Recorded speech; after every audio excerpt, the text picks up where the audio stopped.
All right, hello everyone. This is Chris Hyman. We are on Phoenix REIA's Tuesday broadcast at 2 p.m. with Luke, as always, and his closer, Josh.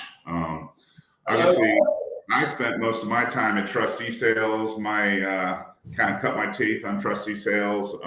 So my seller was just an auctioneer. I probably have had less than 10 direct to seller conversations in the kitchen in my lifetime, just so you know. So I'm not an expert at this, so I brought the experts, and Luke's an expert, and obviously Josh is talking to sellers and his acquisition manager now. So we're gonna talk about the conversation, what it looked like before, what it looks like now. Just a little update. Our inventory is still climbing, but not climbing at this rate. It's kind of more like this rate. So that's still climbing, but the number of listings has slowed a little bit, and that might be also, and I haven't looked at it. I should have looked at it, but it might be some people just putting their houses on, but there's probably some cancellations in there as well, as people are going, well, if it's not going to sell, I'm not going to sell my 3% mortgage and go into a 6.5% mortgage. So there might be a little bit of that. I haven't looked at the stats. I'm just kind of guessing that some of that's going on as well. Absolutely. But just a little market update for you. So real quick, Chris, do you know what is the number of actives most recently? As of 5 minutes ago, 13,700. So, but I mean, so, it was in 13,000 a week ago. So, I mean, it's gone up a little bit, but I mean, we were on a pretty rapid pace before. Like I said, it was kind of more like, now it's kind of more like this. So, okay. Yeah. Nice. So, let's talk about talking to sellers. Like I said, it's a subject I don't really do. So I'll let you guys take over. Yeah. So, talking to sellers, that's pretty much all we do. It's pretty much all we do all day long. So you said you haven't talked to 10 sellers your whole career. Josh, how many sellers you probably talk to on a daily basis? Oh, it's, probably 30, 35. So it's a big number. It's hit and miss when you reach out to them on the phone, but you got to be prepared once they answer that phone, because you're up. It's your time to try to shine and make an impression. So yeah, no doubt about it. So I think the number one thing we'll kind of talk about, like you mentioned, Chris, is kind of what we were seeing in the sense of how the conversation went, even as of 2-3 months ago, versus where you kind of have to take that conversation now. Obviously in this changing market. God, I mean, obviously 2-3 months ago, it was just so much different. Like 2-3 months ago, you were able to literally talk to someone, and it seemed like for the most part, people were willing to accept offers very, very easily. Yeah, because cash is, it's such an attractive way to go. We offer the benefits of closing soon, having that concrete offer, but as it's shifting in the market, it was so strong for such a long time. As we know in the industry, as it's leveling off, they're not quite at the same level. They're still believing it's on the uprise. So, yes. It's not that it's leveled off and it's going down, but you're just having to be more cautious and conservative with your offer. So you have to approach, like, how do you do that? What's the best way to convey that to your client on the other side? And you don't really want to do scare tactics, but, throwing things out like I'm sure you've heard of in the headlines in the news is the Phoenix market is cooling off. And so little things, little tidbits like that you have to mention to them really early on before you get too far into it, to make sure they're on the same page. Well, like you said, it's tough right now, especially because they truly do. Like these sellers truly do think it's still top of the market, which, I'm not gonna lie, I'm not trying to say that it's not, but I think that as investors and as wholesalers, when you're in the trenches every single day, we're ahead of the curve from where the average seller is, right? So we see the things that are happening. We see, digital companies aren't able to move as many houses. We see, us as flippers, we're having to drop the prices on our flips because there's not as many buyers. We're seeing there's not as many showings. We're seeing stuff like that. So I think with us seeing this stuff ahead of time, we know, we kind of see the writing on the wall in the sense of, like, not saying we have a crystal ball and we know exactly what's going to happen, but we still have a pretty damn good idea of what's going on and what's happening right now. Where these sellers aren't in that same boat. These sellers look at their Zillow estimate maybe once every 6 months, and they hear that the house down the street sold for, whatever, 600,000, and they thought it was only worth 550, and so, you know what, they got 650 or they got 600, so why can't I get that? So I think that's where it's, probably pretty, that's where it's gotten more difficult. It is, and I mean, in the world of sales, the client always has to feel like, there's a win for them. And, I think prior to how the shift is coming, the win is price, but more or less now the win for us is, hey, we're delivering on our offer. It's something that we're going to follow through on, where we're not going to cancel on you, because it is more than often that we're running into people who are coming into this their second or third time around because they've had canceled contracts. So the kind of win for them is this is what we say, and we're going to follow through with it. So you have to find that another avenue for a win for the client, and it's kind of the approach that we're taking. Well, I think another thing too, Chris, as you know, you guys were selling a lot of properties to funds. The funds just when they decided that they wanted to stop buying, they just backed out of all their deals. You know what I mean? They backed out of whatever it was. What was it? I think we were talking to Jack. I think he said that they backed out of like 30 some deals with you guys loans. I mean, when that happens. And we've seen this before, when whether it's a fund or open door at COVID. When COVID hit, open door just canceled all contracts across the board. So it's just like definitely when Wall Street gets into business, they just they do what they're gonna do. They shrink their buy box, they cancel acquisitions. That's just their motto. So they don't care about feelings. They don't care about grandma who already sold her belongings, and she's trying to find a new place to live. I'm with you. It's cutthroat, unfortunately. Yeah. So what tactics are you using to deliver that information? Are you giving any stats or any articles or anything like that? I mean, a lot of it is, of course you read in the news that the market's slowing down, and we always throw out, we have our own, other side of the business is we're listing properties, and currently to get any action, any footsteps in our properties, it's price reduced. It's being more negotiable on the price that we're offering. So we're having to find an avenue to deliver it from a point of experience, because we're also on that side, but to let them know, like, hey, we're in your shoes too.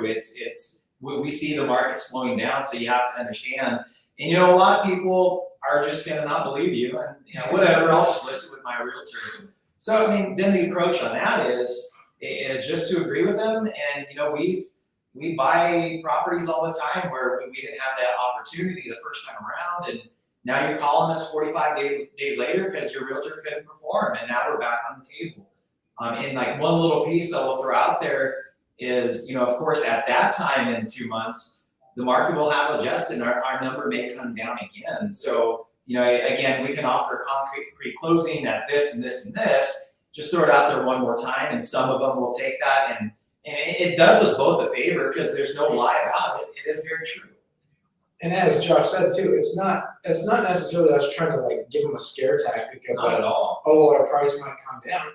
That's just being honest. Like, that's where we're at right now. That's what we're seeing. These are the numbers that we're seeing. So we're being completely truthful when we say, hey, yeah, you know what? I know you told me that. So this is our most common situation that happens is that Josh will speak with the seller. The seller will say, hey, what's your offer? Our offer will be $500,000, right?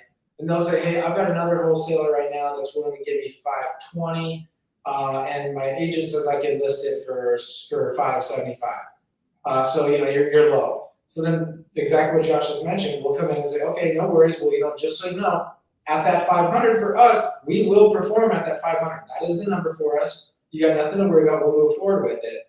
If things don't follow through with your the wholesaler that you're working with right now, give me a call back if it ends up falling through.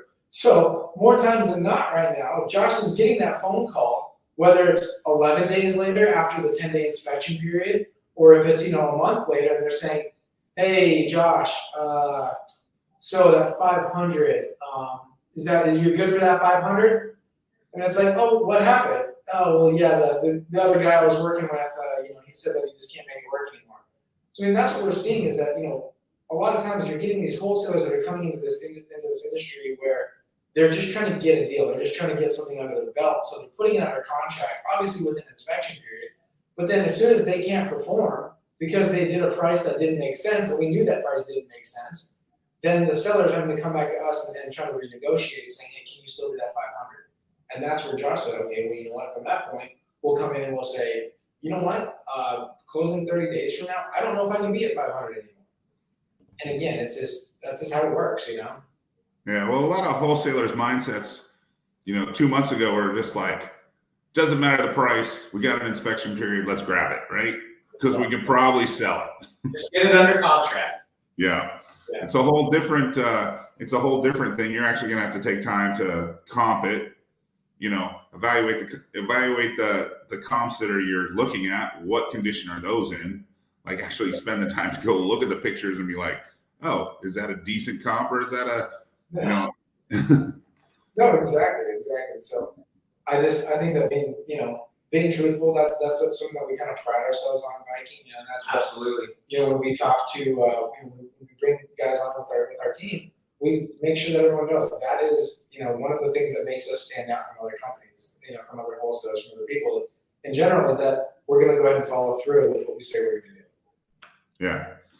So I talked to, it's kind of funny that over these last few weeks, some of the high level agents and some of the gurus have reached out being like, hey, Chris, what's happening? I'm like, I thought you were the guru, right? I thought you were the high end agent. But in one of that conversations, this agent's been in the business probably as long as I have, maybe a little longer, but he did some listings.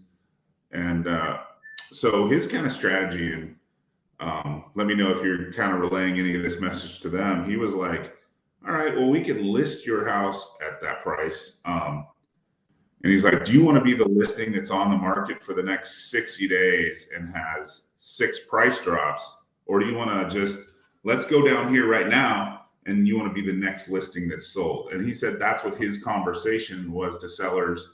Like 60 days and 6 price drops, especially if you're like a guy like us or any flippers that are on hard money, that 60 days can cost you a little bit of money, right? So, Yeah.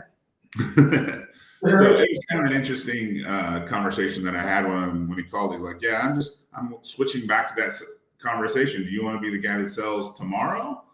Or do you want to be the guy that sits on there for 60 days and has 6 price drops? So, yeah, I can blow smoke up your ass and tell you that this is what you're going to get, or this is what we think you might be able to get. Or I can say, hey, if you list at this, you'll sell this right now. Yeah. Well, that makes sense for sure. But he, I guess it's, it's kind of a version of that he used in kind of 07, 08. It was moving down way faster than it's going to be moving down right now. So, but it was just kind of something I thought I'd share and think what your opinion was. Yeah, and that little tidbit you just said, we had that conversation with a client yesterday where, hey, I might just wait 30 to 45 days. And, we see the adjustment in the market happening much faster than it did in 08. So, time is kind of the essence. Our offer stands now. Let's win on both sides and move forward so we get you the most for your house, because it is shifting, it is altering at a rapid pace. So absolutely true. Yeah. Those are the things that we put out there. Obviously it's one of those things where you got to navigate carefully every time you're talking to sellers, because you can easily say the wrong thing and it turns a seller off immediately and you'll never talk to them again. So I think another thing that Josh is really good at is just staying on the positive with the client, right? So whoever you're talking to, even though you might be bringing up some of these things about the market kind of coming down and maybe the last wholesaler, how they did it wrong, like you always have to make sure that conversation stays on a positive. Like, because if someone leaves that phone call, they're like, oh man, that wasn't a very good call. Like I didn't enjoy talking to Josh. Like they're not going to give you a call back when they're ready to sell. So it's like you always have to make sure that you're on top of the ball there. Yeah. So what other tips and tricks can you, some guy is new talking to a seller. He jumped on this because he saw the ad I mean, what tips and tricks can you give someone new talking to sellers? I believe a lot of our contacts initially begin with text, and context, it can be misunderstood via text message. So a lot of your success is really based upon just getting them actually on the phone and having that initial conversation as best as you can on the phone. Reach out your first time. If it goes to voicemail, reach out another time. I'd say 20% of those first hangups will answer the second time. Just try to get them on the phone. And then, which relates in a lot of other sales is just finding a common point of interest. And then, just asking what their motivation is. Because if their motivation is really only price, and you've got nothing else to hold on to, you don't have a lot of meat to work with. But if you can find that commonality, get a relationship with them, and then work into motivation and try to relate with them in some way, you're much more successful to continue that conversation, whether you close it in a week, in a month, in 3 months. But they're going to pick up your call, at least when you see them following up. They'll relate because they related to you. They'll pick up your call and talk to you. Right. Yeah, so I saw someone else's, I forgot who it was, but he just said, try to figure out, Timeframe was obviously his biggest key. It was like, are you selling in a month? Are you selling in 1 to 3 months? Or are you selling in 6 months? Because if you're selling in 6 months, then, let me just call you back in 6 months. But My price is going to be, Totally different. yeah, it could be way higher, it could be way lower. There's no telling where it's going to be in 6 months for sure. I mean, yeah, absolutely. I mean, like Justin, motivation is huge. I mean, once you can pull it out of them, you're going to be able to tell how serious your seller is. You're going to be able to say, okay, am I sitting here? Am I wasting my time? If they've got no motivation and it seems like they're just kind of kicking tires, you don't want to sit there and spend a ton of time with them on the phone. It just doesn't make sense. Where it's like, if they've got some pressing issue that's happening where they have to sell their house, they want a foreclosure, or health concerns, and they're moving with their daughter in Chicago, or whatever it is. Obviously every seller has a different circumstance, they got a different scenario, but you're going to be able to gauge how serious that seller is based off of their motivation. yeah. So any other ones that you can speak to that are like, what's your best closing line? Best closing, oh man, that's. I think when you get to that point, that I've found success in when you're kind of at a number which they're conveying back to you that kind of makes sense is, the old-fashioned way is just kind of the shit, sit quiet, shut up, and say nothing, and that's very important too. A line that has worked for me is, how would you like to proceed next? Because now they're at that point where hey, that sounds like a fair number, okay. They've given you that, okay, they've opened the door. It's kind of letting them control the conversation, but you're leading them in the direction that you want to go in. And it's like, okay, great. How would you like to proceed next? What's the next best step? And they're like, typically, okay, well, are you going to send me a contract? Do you want to come look at the house? You're kind of halfway closed now. So Right. I think that's a real non-confrontational question that allows them the perception of control, but you kind of controlling where they're going, is to just let them lead themselves to the close. Absolutely. Absolutely, I agree with what you said there. I mean, leaving the ball in their court, making them feel like they're in control. Because when it's a big decision like selling your home, nobody ever wants to feel pressured. No one wants to feel like they have to do something. So if you can let them feel like they are calling all the shots and they're making all the decisions on it, but then you can kind of just guide them to where you want it to go. Absolutely. Yeah, it's like you're taking driving lessons and there's 2 steering wheels and you're trying to turn them in the right. But at the end of the day, they're going to say no if it doesn't make sense, obviously. But if it makes sense for both people, you have that success by asking those questions in that manner. That'll lead you to the direction you both need to go. Yeah. Makes sense. Absolutely. Okay, so the top three things you're listening for when you're talking to a seller. Price point, because that's extremely important. Because if you're speaking with someone and they want 700,000, but we need to be at 400, there's no point in really continuing that conversation for a long time. I mean, if you're just that far off, it doesn't even make makes sense. So price point for sure, motivation. Absolutely, motivation. Motivation and timeline. Price, motivation, and timeline are the three most important things. And timeline is not always like a direct objection. If they say 90 days, sometimes you just gotta dig a little further into why it's 90 days. Right. Because often there's things that we can do as buyers to help them out and accommodate a sooner close. Maybe it's things that we just didn't, open up that clear communication that we could have done it in 30, 45 days if we would have just done this, and this. So timeline is, if you dig a little deeper, sometimes you can speed it up. And what Josh is talking about there is, okay, if you can speed up that timeline for them or help them out, maybe that's, maybe the biggest issue is that they don't have anyone to help them move, right? Mm-hmm. Or Very common. They don't have the means. So we've done it many times in the past where we'll take care of the, $1,500 moving fee, and work it into the price. And a lot of times you can even just say, hey, listen, how about if we go ahead and help you out? We take care of the move for you. And it's like, you say something like that, they're already kind of expecting their price might come down a little bit. You know what I mean? And so they're going to be more so willing to work with you because most companies aren't doing that. Most companies aren't going out there and saying, hey, we'll go ahead and help you out with this. And it's such a small expense. It really is when it comes down to like the grand scheme of things. But it's priceless to them. Exactly. To get that. Exactly. So maybe it's that. Maybe it's a lease back. And of course, right now in this market, we don't like doing lease backs a lot. We don't like doing longer closes a lot right now. Especially closing and then letting them, stay for 60 days or 90 days in this market. I don't recommend that. For anyone that's watching, I do not do that right now.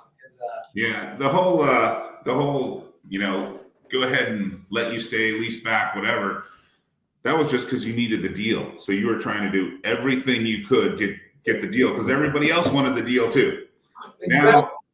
Now it probably kills your wholesale opportunity. I mean, you got to think of this as like, I'm the fix and flip buyer. Got crews ready. I actually probably got crews calling me right now. Hey, you got work for me? Absolutely. There's no doubt about it. If you're flipping right now, trust me, your construction costs are on their way down. I can promise you that. So with I'll just jump in and give a little update. Lumber's down, wheat is down, copper is down 35%, so stuff is coming down. The shipping is getting better. Obviously gas prices are still like expensive, right? So, but I hate to say it that, the whole inflation curve, and if you watch the inflation curve, it kind of was already starting to go. And I don't know if anybody understands inflation, but it's like year over year. So they compare June to June, July to July, August to August from a year before. It's not a month to month. So, as stuff starts coming down, that inflationary number will start coming down. And then you'll probably, once they start seeing inflation start getting checked, they'll probably start, easing up on that, on those interest rates. Just a little tidbit. For sure. And in your estimation, Chris, what would you say you would think is a timeline on that? In your opinion, and then again, I'm not, So here's what's crazy about this is if you actually go back to, and a lot of people don't have we don't have a crystal ball, but we do have history. If you look at 2018, there was a little bump in the market, and people don't probably remember this, but interest rates hit 5.25% in 2018. Wow. You know what happened to our market? And they literally hit 5.25%, 5.5% in like June of 2018. You know what happened to the last 6 months of 2018? It was a ghost town, just like it is right now. So if you see inflation getting with check, and you see, interest rates or the Fed stop to quit jacking rates, generally you'll see some encouragement. And the thing that kind of a bummer when this happens in June, we're not in the crazy markets anymore. So what do you normally have kind of once kids go back to school? In a normal market, you have a slow fall. What happens in November, December, and the holidays? It's usually slow. So I hate to say it, I mean, I'm kind of budgeting in for a nice slow 6 months. That's exactly what we say. Everybody should. Exactly what we say as well. So, but you know, if you still have 80,000 people moving here, you know, as prices move back, you know, those funds are going to start licking their chops again because they have money to spend, you know, and it's not money that is based on the Fed rate. It's money that they've already raised. So, you know, that, you know, once they see some prices moving back, you know, their cap rates are going to start going up and they're going to start buying again. So For sure. Heck yeah. Yep. So that's my crystal ball. You know, don't hold me to it, but you know that's what I say. I'm holding you to it, Chris. It's tough for me to hold you because you're about 6'6". Hold you around the waist. But I'll do Well, if I quit drinking beer, it'd be easier to hold me around the waist. right.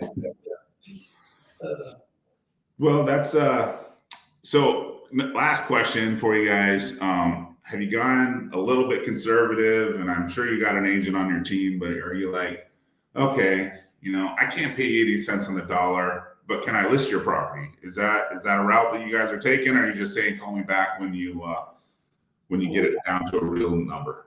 We haven't gone the route of going for listings. Honestly, we're just being, like you just said, we're being much more conservative. We're still actively looking for flips, though. I mean, there's no doubt about it. For us right now, it's just gonna make that much more sense. You know what I mean? So kind of like our talk that we had last week, just in the sense of how we're kind of adjusting with our buys. You know, we're now just saying, you know, when we're looking at properties, because you got to keep in mind, we're direct to seller. We buy properties from wholesalers, but like the majority of our flips that we do are brought, you know, in-house. And so we're comping everything, you know, as the deal comes in. So, you know, when Josh is bringing that property to me and says, hey, where do we need to be at this? You know, where before where there's a clean house that got 550, and normally we'd say, oh, well, a fully renovated house, we're gonna be able to get 600 for it. We're now running the comps as like, okay, a fully renovated, gorgeous house is gonna be like 525 to 550, right? So we're dropping that price down. And so obviously with that being said, yeah, we've been slow lately, and it's gonna be slow for a little while. With us kind of making that switch of being that much more conservative, because again, back to that conversation of the sellers thinking their house is worth here, yet, you know, we originally would have been able to buy that house because we were gonna run it as a 600 project, but now we're running it as a 525 project. So that we're still gonna be willing to buy it, but it just has to make sense. So like we just have to drop the prices that much more. Yeah. That's kind of how we've adjusted. We've also got, like, kind of in our follow-up queue that we use in our CRM is a number of people that we do contact currently have their house on the market. Yeah. So we've got a bucket of clients that we'll reach out to as regularly as possible to see if they've actually sold, are they performing? Because a lot of these people get to that point where they've got an offer on another house, and now they just need their house sold. So we'll find, you know, a couple here and there of people that have had it listed and then canceled the contract. We're not stepping on realtor's toes and asking them to do that, but typically the ones that we talk to are reaching out to us like, hey, what can you do now? And the last two properties that we purchased were both on the market, believe it or not. One of them they were asking $870. They dropped their price to $800, and we came in at $650, and they accepted it. And then the other No one needed to sell. What's that? No one needed to sell. And then the other one was what was it? It was like 760. So it started at 760, then they dropped it to 740. And we came in, Josh was like, what do you want to come in? I was like, 600. 600 is the number, you know. And so it came in at 600, and they just said, sounds good, let's do it. So I mean, you know, I think that with these people that Josh mentioned, the people that are in this position where maybe they've already made a decision, they've already made a move, and they were expecting their house to sell super quick, and it's just kind of sitting now. They still have to, you know, they got to decide, okay, do we really want this new property, or are we going to sell out for what we're going towards and just move our house now, or are we going to cancel the other one, or are we going to stay in our house now? So people still have to make decisions, and you know, they're gonna make the decision that makes the most sense for them and their families. So Yeah, makes sense. So, well, anyway, guys, as always, I appreciate it. Try to keep it short and sweet. 30 minutes of our real estate knowledge every Tuesday.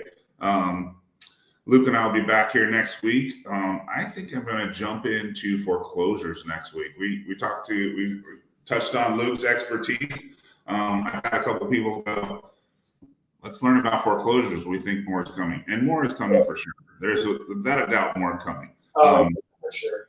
So we're going to actually talk about 2 steps of that process: the pre-foreclosure, the notices, and then actually when they actually hit the steps. So Luke can participate in the notice process, and I'll participate in at the steps process. I like it.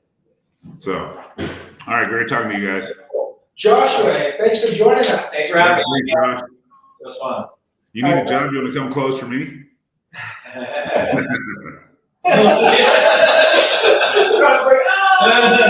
What do I say here, Luke? What do I say? All right, see you guys. All right, we'll see you guys. Bye.